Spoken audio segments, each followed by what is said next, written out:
ప్రభునామానికి మహిమ కలుగును గాక. మీ అందరికీ నా హృదయపూర్వక వందనాలు. బాగున్నారు కదా మీ అందరూ? చూడండి, దేవుడు నిన్ను ప్రోత్సాహపరిచే దేవుడు, నిన్ను ధైర్యపరిచే దేవుడు. ఎక్కడ కృంగిపోయినా ఆయన లేవనెత్తుతూ నేనున్నానని చెప్పే దేవుడు. మనం చాలా విషయాల్లో మరి చాలా బలహీనంగా ఉన్నప్పుడు, మరి బలం కోల్పోయినప్పుడు మనం ఏం చేయాలి? చాలామంది దేవుని సన్నిధిలోకి వచ్చి నేను గొప్పవాడిని, మరి దేవుని దగ్గర ప్రగల్భాలు పలుకుతూ ఉంటాం. కానీ మన దేవుణ్ణి నువ్వు ఎలా ఆరాధించాలంటే దేవుని నామాన్ని మాత్రమే నువ్వు గొప్ప చేయాలి. నువ్వు గొప్ప చేసుకోవద్దు. చాలామంది వాళ్ళే గొప్ప చేసుకుంటూ ఉంటారు. కానీ ప్రభు అంటున్నాడు, మీరు నన్ను గొప్ప చేస్తే, నన్ను హెచ్చిస్తే తప్పకుండా మీరున్న స్థితిని మార్చేస్తానంటాడు.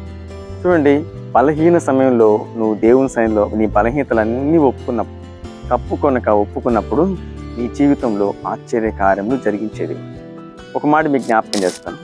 2 కొరింథీ 12:9 బలహీనత యందు నా శక్తి పరిపూర్ణమగుచున్నదని ఆయన నాతో చెప్పాను. దేవునికి స్థితి కలుగును గాక.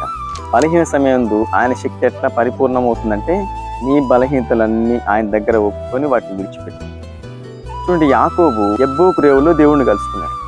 దేవుణ్ణి కలుసుకునేనా నేను గొప్పవాడిని ప్రభువా, నేను శూరుణ్ణి ప్రభువా అంటే ఆయన ఒప్పుకుంటాడండి? నువ్వు ఎవరువో ఆయన సన్నిధిలో మోకరించి కన్నీటితో ఒప్పుకొని వాటిని విడిచిపెట్టాలి.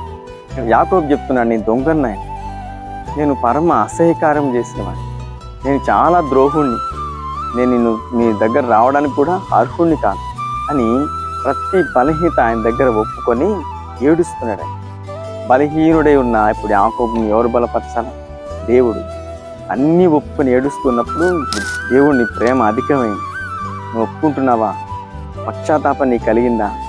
నా ఎదుటికి వచ్చి కన్నీరు విడుస్తున్నావా? అయితే నువ్వు బలహీనతలన్నీ ఒప్పుకున్నావు కాబట్టి ఇప్పుడు నా శక్తి చూస్తావు, ఇప్పుడు నా బలం చూస్తావు, ఇప్పుడు నా ప్రభావం చూస్తావని చెప్పి వచ్చే 400 మందిని ఏశావుతో కలిపి ఏం చేశాడంటే, నువ్వు వారికి భయపడుతున్నావు కదా, వారికి భయపడి నన్ను ఆశ్రయించావు కదా, నేను వారందరిని ఎట్ట చేస్తానంటే నిన్ను ప్రేమించే వ్యక్తులుగా. ఈరోజు బలహీన సమయంలో భయపడుతూ దేవుని పాదాలు ఎవరు పట్టుకుంటారో వారి జీవితంలో ఆశ్చర్యకారం చేసే దేవుడు. వారిని ఏం చేసి తెలుసా? కోపంతో ఆవేశంతో ఊగుతూ యాకోబు కనిపిస్తే ముక్కలు చేయాలనే మనసు కలిగిన వారిని యాకోబుని చూడగానే ఏశావు పరిగెత్తుకుంటూ ముద్దు పెట్టుకుంటాడు. ఎంత ఆశ్చర్యం చూడండి. నువ్వు ఆరాధించే దేవుడు ఆశ్చర్యం చేసే దేవుడు, అద్భుతం చేసే దేవుడు. ఆయుధాలన్నీ కింద పడేశారు. మొట్టమొదట ఏశావు ముద్దు పెట్టుకుంటా ఉంటే ఇక వెనకలో ఉన్న వాళ్ళకి ఎందుకు కోపంగా, వాళ్ళకి ఆవేశం ఎక్కడ వస్తుంది? ఆయన ఆశ్చర్యం చేసే దేవుడు.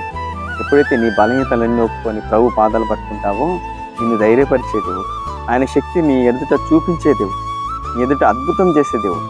ఈరోజు నువ్వు ఏ స్థితిలో ఉన్నావు, ఎలాంటి పరిస్థితుల మధ్య నలిగిపోతున్నావు, ఒక్కసారి ప్రభు దగ్గరికి వెళ్ళి పాదాలు పట్టుకొని నీ బలహీనతలన్నీ ఒప్పుకొని వాటిని విడిచిపెట్టు.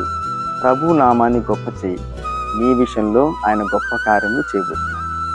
మాట పట్టుకొని మంచి తీర్మానం తీసుకో, తప్పకుండా నీ విషయంలో ఆయన ఆశ్చర్యకార్యము చేయబోతున్నాడు.